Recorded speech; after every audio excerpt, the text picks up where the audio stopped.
Selamat bertemu kembali rekan-rekan sekalian dalam perkuliahan analisa struktur lanjut. Pada video pembelajaran kali ini kita akan melanjutkan pembahasan terkait dengan rangka batang.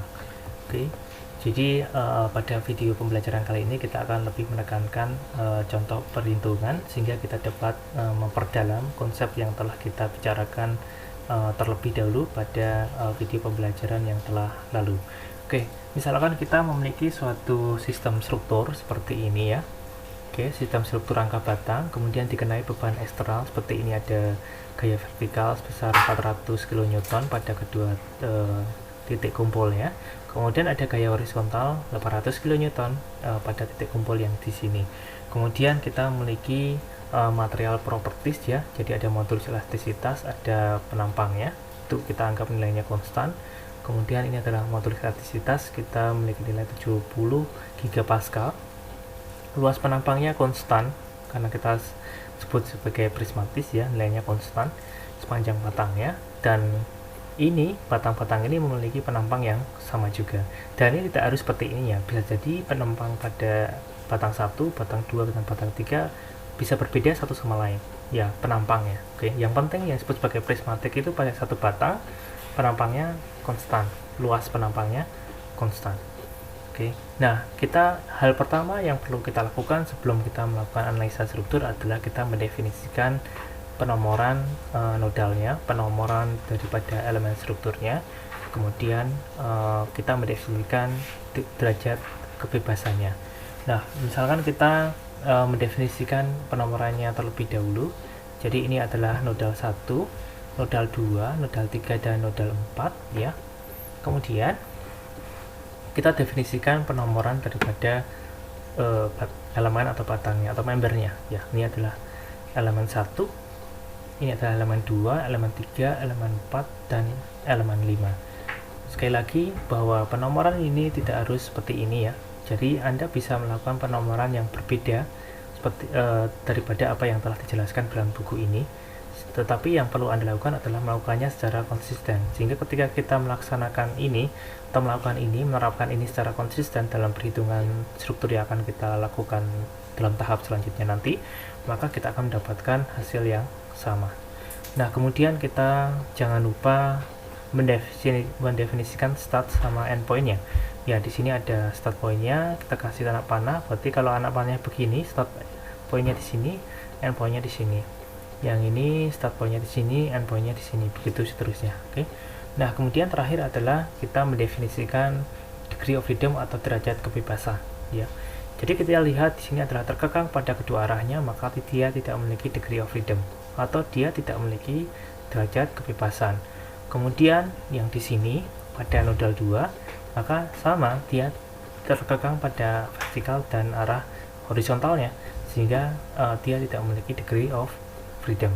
Nah, di sini dia bebas pada satu arah vertikal ya, tetapi tidak terkekang pada arah horizontalnya, sehingga di sini adalah degree of freedom yang pertama. Oke. Nah, kemudian di sini ada degree of freedom yang kedua dan ketiga karena tidak terkekang sama sekali. Kita ingatkan lagi bahwa dalam sistem rangka batang secara default satu titik kumpul itu memiliki 2 degree of freedom. Satu titik kumpul memiliki 2 derajat kebebasan secara defaultnya. Oke. Yang pertama kita hitung dulu matriks kekakuannya ya. Oke. Member 1, kita lihat member 1 adalah yang di sini ya. Jadi member yang vertikal ini ya, kita lihat bahwa kita hitung dulu L-nya, panjang daripada elemennya atau panjang daripada batangnya. Oke.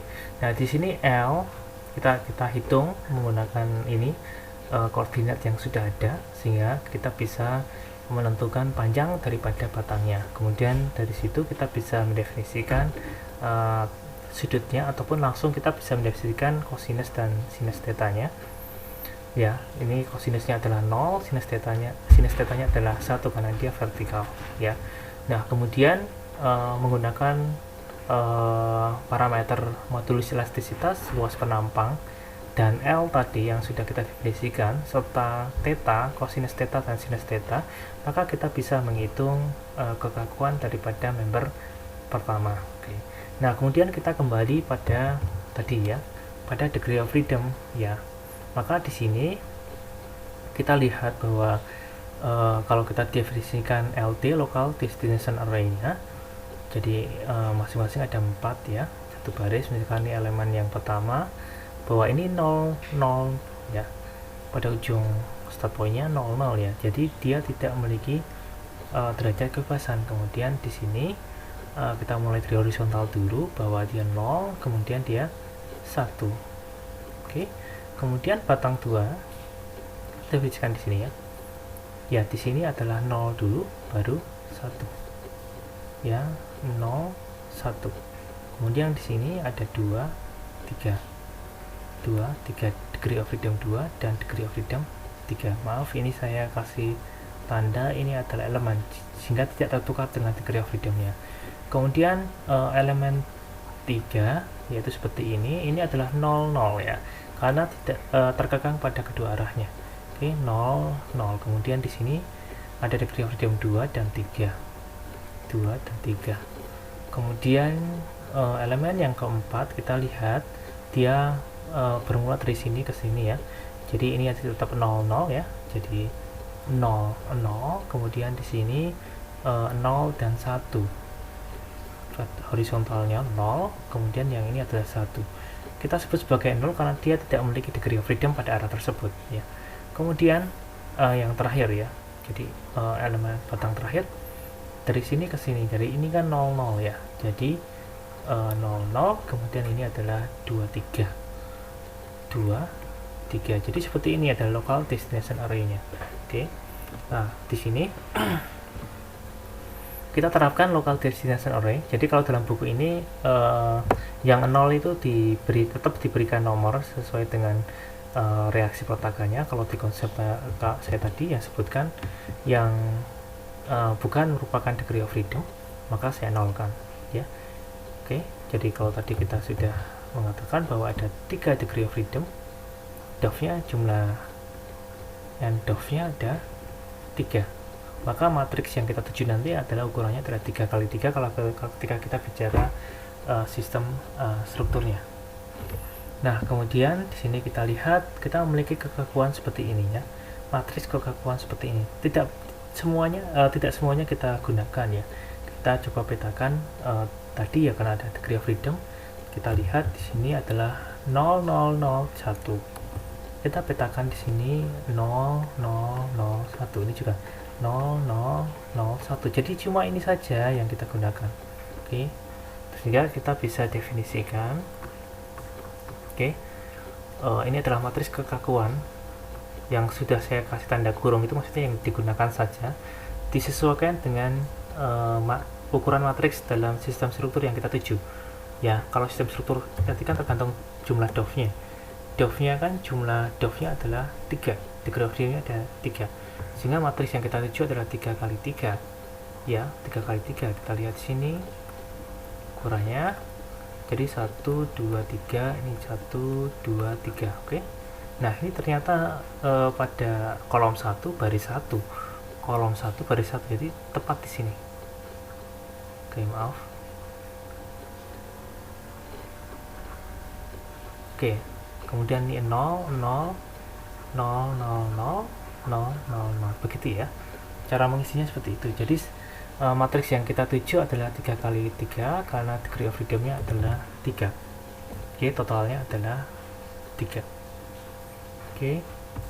Kemudian begitu juga dengan K2. Ya, K2 kebetulan di sini karena elemennya adalah horizontal, maka sumbu global sama dengan sumbu lokalnya, tidak perlu transformasi. Sederhana ya. K2 sama dengan K2 besar sama dengan K2 kecil. Ya, jadi kekakuan pada tataran sumbu global sama dengan kekakuan pada tataran sumbu lokal. Sekali lagi tadi kita local destination array 0 1 2 3 ya. Jadi ini adalah 0 1 2 3 0 1 2 3. Jadi ini saja yang kita gunakan ya. Jadi kalau kita ekspresikan pada matriks yang bersesuaian dengan ukuran matriks strukturnya, maka sekali lagi kita petakan ini 1 2 3 kolomnya ya, baris 1 baris 2 baris 3. Oke.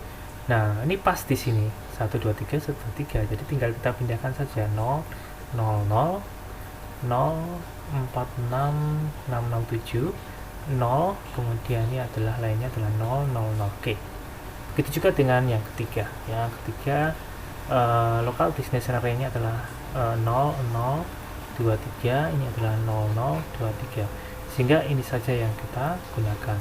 Jadi K3 dalam kurung kita petakan lagi 1 2 3, kolom 1 kolom 2 kolom 3, baris 1 baris 2 baris 3. Ini hanya baris 2 dan baris 3 saja, dan kolom 2 dan kolom 3 saja yang ada.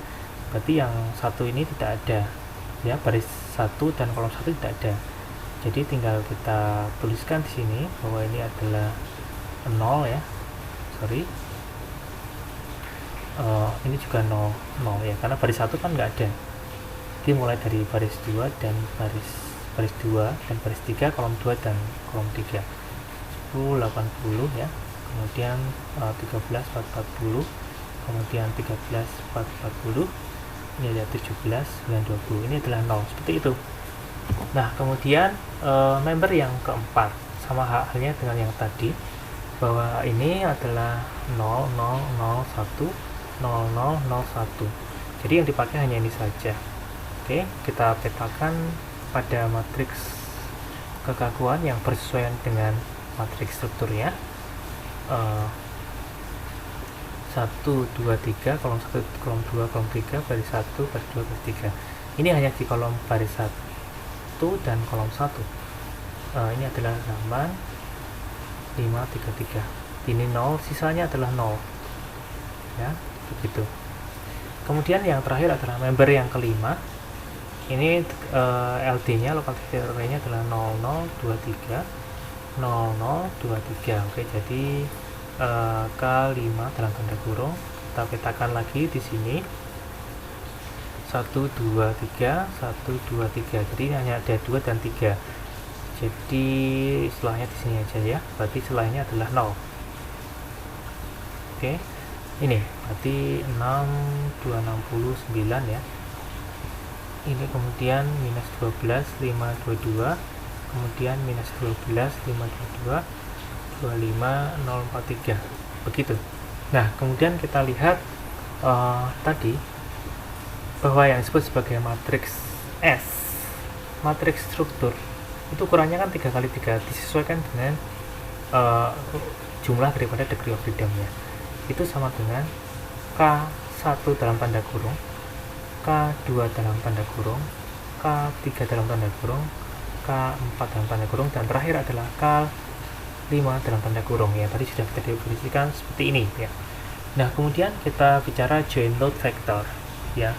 Kita lihat pada titik-titik kumpul ya, itu beban apa saja yang bekerja. Kan kebetulan sini ada karena matriks kekakuan yang kita tuju adalah 3 kali 3, maka P-nya join load vectornya juga 3 kali 1, dan ini bersesuaian dengan arah degree of freedom-nya. Oke, kita lihat kembali lagi ke sini soalnya ya. Jadi degree of freedom yang pertama D1, D2 dan D3. Oke. Ya, bersesuaian dengan D1 di sini adalah 400. Karena dia ke bawah, maka minus 400.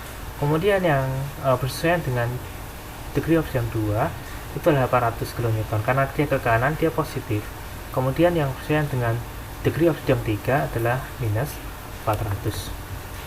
Jadi minus 400, 800, dan minus 400. Nah, kemudian tadi S-nya sudah kita jabarkan, jadi matriks kekakuan struktur, dan P-nya sudah kita jabarkan, sehingga kita bisa menghitung D-nya, deformasi D1, D2, dan D3 ya. Oke, dengan operasi matriks biasa kita dapatkan nilai D-nya. Oke, jadi ini adalah deformasinya. Jadi ini adalah D1, D2, dan D3. Oke, kita bisa melakukan pengecekan lagi ya. Kita balikkan ke persamaan. Jadi kalau kita sudah dapatkan deformasinya, kita kembalikan ke persamaannya, apakah dia hampir sama dengan ini. Oke, kita cek ya, seharusnya sama ya. Nah, kemudian kita masuk ke level member lagi ya. Jadi kalau V1 itu adalah displacement, deformasi pada tatanan sumbu global ya. Kita masuk ke level elemen, ada V1, V2, V3. Ini disesuaikan dengan degree of freedom tadi, local destination area tadi ya. Jadi 0001, oke. Sorry di sini ya. Jadi 0001. Jadi yang dipakai hanya ini saja, G1 begitu. Jadi ini diisikan begitu. Nah, kemudian untuk mendapatkan U1 itu kita harus gunakan persamaan transformasi ya. Jadi ini sama dengan matriks T dikalikan dengan V1 sehingga mendapatkan seperti ini. Oke. Jadi ini adalah U sama dengan T matriks transformasi ya, maaf, bukan transformasi dikalikan dengan V ya, ini seperti ini. Kemudian dari situ kita bisa menjabarkan kalau U didapat, maka kita bisa mendapat nilai V nya. V sama dengan K kali U ya. Oke, ini dalam tatanan elemen dan tatanan sumbu lokal. Oke. Dapatkan gaya pada ujung bata pada tatanan sumbu lokal seperti ini. Oke. Nah, kemudian kita bisa transformasikan juga pada tatanan sumbu global menggunakan rumus ini, bahwa gaya pada tatanan sumbu global itu sama dengan gaya pada tatanan sumbu lokal yang dikalikan dengan matriks transformasi yang ditransposkan ya. Jadi F sama dengan T transpose dikalikan dengan V sama dengan ini. Oke. Nah, kemudian kita melakukan hal sama pada member yang kedua. Kebetulan member yang kedua adalah horizontal ya. Di sini kita lihat horizontal, maka tatanan sumbu global XY itu bersesuaian dengan tatanan sumbu X besar, X kecil dan Y kecil, tatanan sumbu lokal. Oke, nah kita lihat tadi local destination area-nya LT-nya ada 0, 1, 2, 3, maka ini 0, D1, D2, D3. Nah, kemudian kita bisa hitung karena dia tatanan sumbu global itu berdekatan dengan tatanan sumbu lokal, maka F2 sama dengan G2 juga. Ini dapatkan. Oke. Member 3 dengan cara yang sama kita terapkan local destination area-nya dan 0, 0, 2, 3 ya. Jadi ini 0 nggak ada, ini adalah D2, D3. Kemudian kita transformasikan menjadi deformasi pada elemen pada tatanan sumbu lokal menjadi seperti ini. Oke, kemudian kita hitung gaya dalam pada tatanan sumbu lokal. Kita juga bisa hitung gaya pada ujung batang pada tatanan sumbu global. Oke, begitu seterusnya ya untuk member yang keempat dan member yang kelima. Oke. Nah, kemudian kita juga bisa melakukan pengecekan menggunakan persamaan keseimbangan ya, sebagai satu sistem struktur. Oke. Nah, kemudian kita bisa menentukan reaksi peletakannya ya.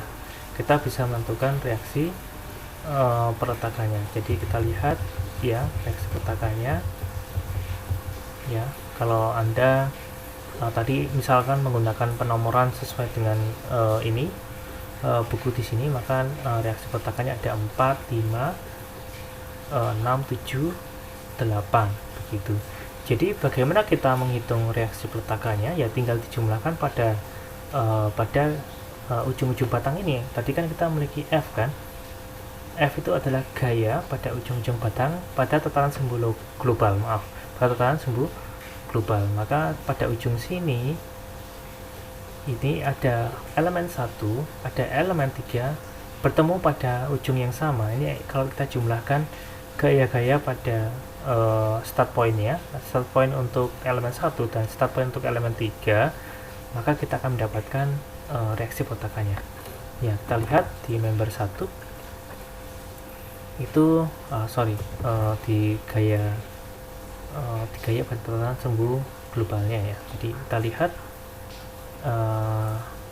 tadi ya, jadi ada joinnya ada 4 ya. Jadi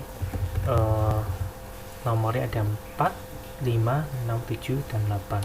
Jadi ini titik ini memiliki dua elemen yang berkumpul pada titik yang sama, ya kita bisa mendapatkan reaksi 4 dan reaksi 5 itu dengan cara menjumlahkan reaksi-reaksi pada start point pada elemen 3 dan elemen 1.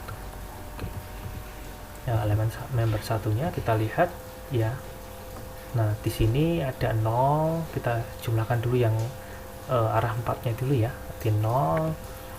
Tadi ada member 3 juga kan? Ada member 3, kita lihat ditambahkan dengan ini. Oke, hanya itu saja. Nah, kita lihat sama dengan ini. Oke, tadi 0 ditambahkan dengan yang ada di 0 pada member 1 ditambahkan dengan nilai 0 minus 0,579 pada member 3. Nah, kemudian itu adalah yang ini horizontal. Kemudian yang vertikal kita bisa hitung dari komponen yang sama tadi, elemen 2, elemen 1 dan elemen 3. Oke, elemen 1 kita lihat elemen 1 di sini ya. Jadi 321,59 kemudian ditambahkan dengan elemen 3 ya, ditambahkan dengan minus ya, minus 0,77325. Oke, hanya itu saja.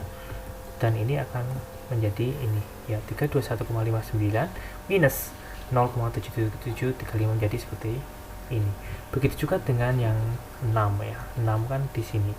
Yang 6 itu kita lihat ini adalah pada titik ini akan berkumpul elemen 4 dan elemen 5, sehingga kita jumlahkan gaya-gaya pada elemen 4 dan elemen 5. Jadi ini adalah 4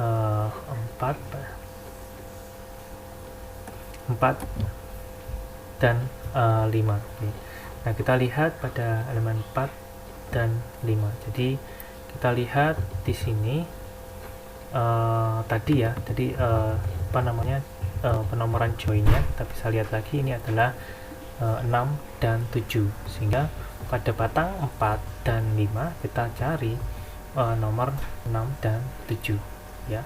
Jadi ini minus 98,008 ditambahkan dengan member 6 ya, member 6 kita lihat minus ini minus 200,38 ya, minus 98,008 minus 238 jadi seperti ini.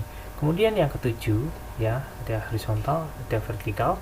Yang 7 seperti ini juga ada, hanya kita mengacu pada member 4 dan 5. Jadi ini ditambahkan dengan yang gaya pada member 7 ini. Oke. Jadi menjadi seperti ini, 78,407 plus 400,76, jadi seperti ini. Kemudian terakhir kita lihat, terakhir adalah di sini ya, reaksi ini saja. Oke, reaksi ini didapat dari di sini ada pada elemen 1 berkumpul elemen 1, elemen 4 dan elemen 2. Jadi kita jumlahkan 3 elemen nih, elemen 1, elemen 2 dan elemen 4. Oke, kita jumlahkan elemen satunya. Elemen satunya di sini ya, elemen 1 kebetulan 0 ya nilainya. Kemudian maaf tadi elemen 2 dan elemen 4. Elemen 2 nya kita lihat, elemen 2 nya gayanya di sini minus 599,08. Oke, tadi 0 kemudian plus minusnya 599,06. kemudian terakhir adalah batang yang keempat ya, elemen batang 4. Jadi kita lihat batang yang keempat yang ini. Oke, 98,008 plus ya. Kemudian kita bisa jumlahkan itu semua ya, menjadi tadi pertama adalah 0, kemudian minus 599,06 plus 98,008. Jadi hasilnya adalah seperti ini. Oke, saya kira demikian video pembelajaran kali ini. Terima kasih atas kehadirannya. Kita bertemu lagi pada video pembelajaran berikutnya.